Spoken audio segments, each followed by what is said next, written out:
সময়ে সময়ে ছাত্ৰ ছাত্ৰীসকলৰ শাৰীৰিক মানসিক বৌদ্ধিক বিকাশৰ কাৰণে আমি বিভিন্ন উদ্যোগ গ্ৰহণ কৰি আহিছোঁ আৰু এইবাৰো গ্ৰীষ্মকালীন সময়ছোৱাত আমাৰ ছাত্ৰ ছাত্ৰীসকলে শ্ৰেণীকোঠাৰ আৰু পাঠ্যক্ৰমৰ উপৰিও এনে বহু বিষয় থাকে যিবিলাক কথা জনাটো প্ৰয়োজনীয়তা আছে বুলি অনুভৱ কৰোঁ আৰু সেইকাৰণে আমাৰ বিশেষ আগ্ৰহ তথা এটা স্বেচ্ছাসেৱী ন্যাস গ্ৰোথ ফ্ৰম গ্ৰাছৰুটৰ উদ্যোগত আৰু টিংখাং সমষ্টিৰ বিধায়কৰ শৈক্ষিক উপদেষ্টা সমিতিৰ পৰামৰ্শ অনুসৰি ষষ্ঠ শ্ৰেণীৰ পৰা স্নাতকোত্তৰ পৰ্যায়লৈকে তিনিটা ভাগত বিভক্ত কৰি আমি ছাত্ৰ ছাত্ৰীৰ বৌদ্ধিক বিকাশ ব্যক্তিত্ব বিকাশ ইংৰাজী কথনশৈলী ইত্যাদিকে আদি কৰি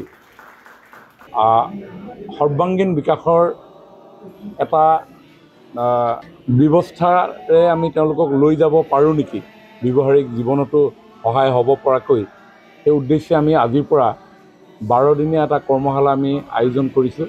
ডিব্ৰুগড় জিলা আৰু চৰাইদেউ জিলাৰ কেইবাখনো বিদ্যালয়ক কেন্দ্ৰ হিচাপে লৈ আজি প্ৰথম কাৰ্যসূচী একাদশ শ্ৰেণীৰ পৰা স্নাতকোত্তৰলৈকে বিশেষভাৱে স্পকেন ইংলিছৰ কাৰ্যসূচী ইতিমধ্যে 1 ঘণ্টীয়া কৰ্মশালা সমাপ্তি হৈছে।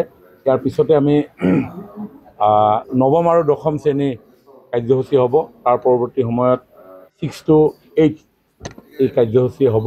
মই আজি 7টা স্থানত অনুষ্ঠিত হোৱা সকলো কেন্দ্ৰত উপস্থিত থকা ছাত্ৰ ছাত্ৰী অভিভাৱক অভিভাৱিকা আৰু শিক্ষক শিক্ষয়িত্ৰীক এই কাৰ্যসূচীটি সফলভাৱে আগুৱাই লৈ যোৱাৰ ক্ষেত্ৰত যি সহযোগিতা আগবঢ়াইছে মই ধন্যবাদ জনাইছোঁ। ব্যক্তি আমাৰ এই কাৰ্যসূচীসমূহত তেখেতসকলে অংশগ্ৰহণ কৰিব। আজি এগৰাকী অসমৰ স্পকেন ইংলিছৰ পাইনিয়াৰ হিচাপে ক'ব পৰা যায় হেমন্ত ডেকা, তেখেতে ইতিমধ্যে অংশগ্ৰহণ কৰিছে আৰু ইয়াৰ পিছতে ছেকেণ্ড ছেশ্যনত এজন অসমৰ খুব ভাল মটিভেটৰ ৰঞ্জন কে বৰুৱা তেখেত ইয়াতে উপস্থিত থাকিব। এনেধৰণে বিভিন্ন সময়ত বিভিন্ন সন্মানীয় সমল ব্যক্তিসকলে ছাত্ৰ ছাত্ৰীসকলক অনলাইন যোগে তেওঁলোকে অংশগ্ৰহণ কৰিব। প্ৰায় 2600 ছাত্ৰ ছাত্ৰীয়ে ইতিমধ্যে ৰেজিষ্ট্ৰেশ্যন কৰিছে আৰু 7টা কেন্দ্ৰত এই কাৰ্যসূচী চলি আছে। সময়ে সময়ে ছাত্ৰ ছাত্ৰীসকলৰ শাৰীৰিক মানসিক বৌদ্ধিক বিকাশৰ কাৰণে আমি বিভিন্ন উদ্যোগ গ্ৰহণ কৰি আহিছোঁ আৰু এইবাৰো গ্ৰীষ্মকালীন সময়ছোৱাত আমাৰ ছাত্ৰ ছাত্ৰীসকলে শ্ৰেণীকোঠাৰ আৰু পাঠ্যক্ৰমৰ উপৰিও এনে বহু বিষয় থাকে যিবিলাক কথা জনাটো প্ৰয়োজনীয়তা আছে বুলি অনুভৱ কৰোঁ আৰু সেইকাৰণে আমাৰ বিশেষ আগ্ৰহ তথা এটা স্বেচ্ছাসেৱী ন্যাস গ্ৰোথ ফ্ৰম গ্ৰাছৰুটৰ উদ্যোগত আৰু টিংখাং সমষ্টিৰ বিধায়কৰ শৈক্ষিক উপদেষ্টা সমিতিৰ পৰামৰ্শ অনুসৰি ষষ্ঠ শ্ৰেণীৰ পৰা স্নাতকোত্তৰ পৰ্যায়লৈকে তিনিটা ভাগত বিভক্ত কৰি আমি ছাত্ৰ ছাত্ৰীৰ বৌদ্ধিক বিকাশ ব্যক্তিত্ব বিকাশ ইংৰাজী কথনশৈলী ইত্যাদিকে আদি কৰি সৰ্বাংগীন বিকাশৰ এটা ব্যৱস্থাৰে আমি তেওঁলোকক লৈ যাব পাৰোঁ নেকি ব্যৱহাৰিক জীৱনতো সহায় হ'ব পৰাকৈ সেই উদ্দেশ্যে আমি আজিৰ পৰা 12 দিনীয়া এটা কৰ্মশালা আমি আয়োজন কৰিছোঁ।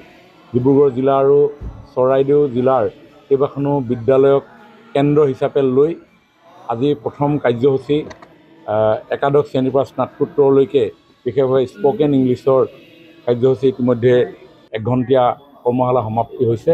ইয়াৰ পিছতে আমি নৱম আৰু দশম শ্ৰেণীৰ কাৰ্যসূচী হ'ব। তাৰ পৰৱৰ্তী সময়ত 6 to 8 এই কাৰ্যসূচী হ'ব। মই আজি 7টা স্থানত অনুষ্ঠিত হোৱা সকলো কেন্দ্ৰত উপস্থিত থকা ছাত্ৰ ছাত্ৰী অভিভাৱক অভিভাৱিকা আৰু শিক্ষক শিক্ষয়িত্ৰীক এই কাৰ্যসূচীটি সফলভাৱে আগুৱাই লৈ যোৱাৰ ক্ষেত্ৰত যি সহযোগিতা আগবঢ়াইছে মই ধন্যবাদ জনাইছোঁ। ব্যক্তি আমাৰ এই কাৰ্যসূচীসমূহত তেখেতসকলে অংশগ্ৰহণ কৰিব। আজি এগৰাকী অসমৰ স্পকেন ইংলিছৰ পাইনিয়াৰ হিচাপে ক'ব পৰা যায় হেমন্ত ডেকা, তেখেতে ইতিমধ্যে অংশগ্ৰহণ কৰিছে আৰু ইয়াৰ পিছতে ছেকেণ্ড ছেশ্যনত এজন অসমৰ খুব ভাল মটিভেটৰ ৰঞ্জন কে বৰুৱা তেখেত ইয়াতে উপস্থিত থাকিব। এনেধৰণে বিভিন্ন সময়ত বিভিন্ন সন্মানীয় সমল ব্যক্তিসকলে ছাত্ৰ ছাত্ৰীসকলক অনলাইন যোগে তেওঁলোকে অংশগ্ৰহণ কৰিব। প্ৰায় 2600 ছাত্ৰ ছাত্ৰীয়ে ইতিমধ্যে ৰেজিষ্ট্ৰেশ্যন কৰিছে আৰু 7টা কেন্দ্ৰত এই কাৰ্যসূচী চলি আছে। যিকোনো খবৰৰ বাবে যোগাযোগ কৰক আমাৰ এই নম্বৰত 7099017330 আৰু 7099017110।